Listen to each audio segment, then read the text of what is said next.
রাজধানীর রূপনগরে রাসায়নিক গুদামে বিস্ফোরণে পাশের গার্মেন্টসে ১৬ জনের মৃত্যু হয়েছে। বিষাক্ত গ্যাসের কারণে ও দগ্ধ হয়ে তাদের মৃত্যু হয়েছে বলে জানিয়েছে ফায়ার সার্ভিস। গার্মেন্টসের আগুন নেভানো হলেও এখনও নেভানো যায়নি রাসায়নিক গুদামের আগুন। সাব্বির আহমেদ জানাচ্ছেন বিস্তারিত। হঠাৎই বিকট শব্দ, কেঁপে ওঠে মিরপুরের রূপনগরের আলম কেমিক্যালের গোডাউন ও এর আশপাশের এলাকা। আলম ট্রেডার্স মূলত রাসায়নিক গুদাম, এখান থেকেই আগুনের সূত্রপাত। রাসায়নিক গুদামে বিস্ফোরণ হলে আগুনের কুণ্ডুলি উল্টো দিকের গার্মেন্টসে গিয়ে পড়লে সেখানেও আগুন লেগে যায়।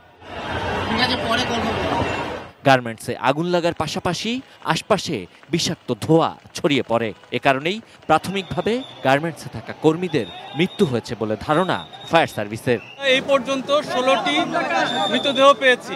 অতিরিক্ত গ্যাস, যেটা টক্সিক গ্যাস, ওনারা ইনহেল করে পেরেছেন এবং যার কারণে ওনারা নিচেও এসকেপ করতে পারেন নাই এবং উপরেও যেহেতু তালাবন্ধ ছিল উপরেও যেতে পারেন নাই, যার কারণে ওনারা মাঝে দোতলা এবং তিনতলাতে এই মানুষগুলো মারা গিয়েছে। রাসায়নিক গুদামে কোনো মরদেহ আছে কিনা তা নিশ্চিত করতে পারেনি ফায়ার সার্ভিস। আবাসিক এলাকায় আলম ট্রেডার্স নামে এই রাসায়নিক গুদামের মালিক শাহ আলম নামে এক ব্যবসায়ী। আমাদের কোনো লাইসেন্স এই গার্মেন্টসের অথবা এই কেমিক্যাল গোডাউনের ছিল না, কোনো ধরনের ফায়ার সেফটি প্ল্যান ছিল না। নিহতদের স্বজনদের আর্তনাদ আর আহাজারিতে ভারী হয়ে উঠেছে আশপাশ।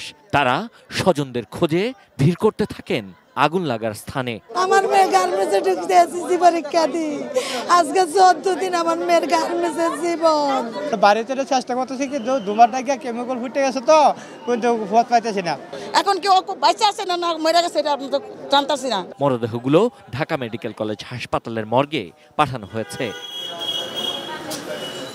তবে বিজিএমইএ জানিয়েছে মিরপুরের শিয়ালবাড়িতে যে কারখানায় আগুন লেগেছে তা তাদের সদস্যভুক্ত কোনো পোশাক শিল্পের প্রতিষ্ঠান নয়।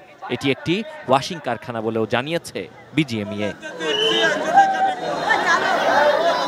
Sabbir Ahmed, ATN news, Dhaka.